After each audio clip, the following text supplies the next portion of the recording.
So one time I met Prince's engineer in downtown Atlanta at Patchwork Studios. That is a pretty cool place. That's an awesome place. Y'all should go there. If you get a chance, go to Patchwork Studios workshop on Saturdays. They have them once a month. Hopefully, they still having them towards the end of the year. But yeah, that's a great place to go. Beside the point, I met Prince's engineer, and he told me one thing that actually helped me out tremendously. I'll say that it helped me out tremendously, and it's like, why can't I say it? Okay, beside the point. I keep getting distracted. Beside the point. So it helped me out a lot, and let me tell you how we got there. So we were talking, and we were actually the first two people inside the room before, I guess, inside the VIP room before they take everybody to the other room, to other main room for the workshop. But first two in there, he was playing pool, whatever. I just, sat down, and he was basically talking. We were just basically talking. Mostly, I was just asking fan questions about, you know, does he really sleep in the studio? Does he play a lot of instruments? And he did give some valid, I'll say valid answers. Like he wasn't too, you know, freaked out by it, whatever, because it wasn't like real crazy questions, just stuff, I've seen on YouTube. But basically, Prince is a very punctual man. Prince is a very punctual man. And like when he ready, he ready. And he wants you to be ready, be in the studio, let's go. But towards the end of the conversation, I asked the most cliche question that every beginner engineer has, and that's pretty much, what can I do to become a better engineer? And he basically told me this one thing, and he basically said, read the manual. And that's it. Just simple as that. Just read the manual. And mainly due to the fact that you already have the equipment. So the manufacturer gave you the blueprint or the playbook of how to work the equipment. So it just makes the most sense to me. And I'm like, yeah.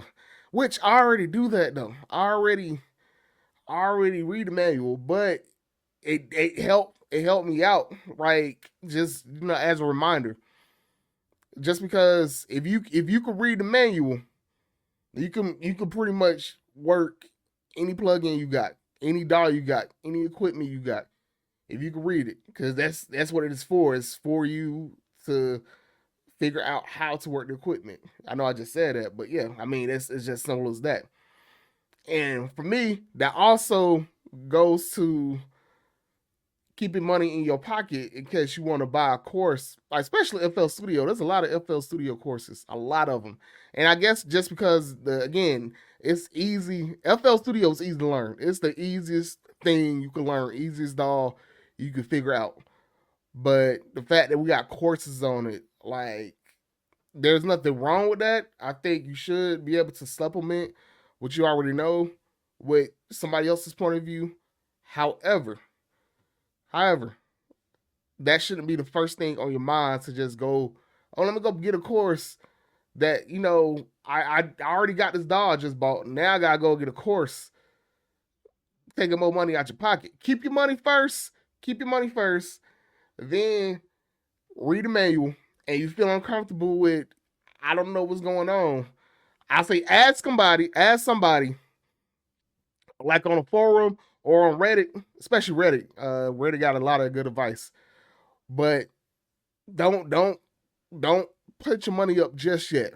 But then after all that, after you exhaust all your options, if you want to go get a course, go get a course. And if you want to go get a course from your favorite, social media person or YouTuber, feel free.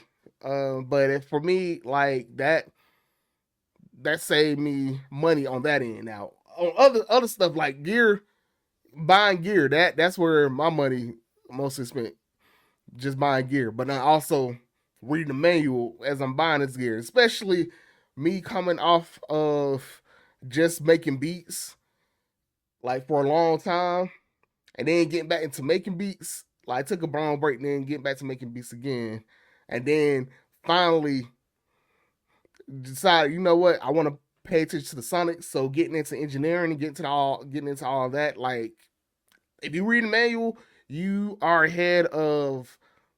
I'm gonna go ahead and say it. You ahead of 95% of anybody in the music industry. Point blank, simple. Even if you're not in the music industry, right? You're ahead of everybody on YouTube. But yeah, that's all I got to say. Number one thing though, before you leave the video, can you subscribe? I mean, just press the button and you go about your day. You can subscribe. But for real though, thank you for watching.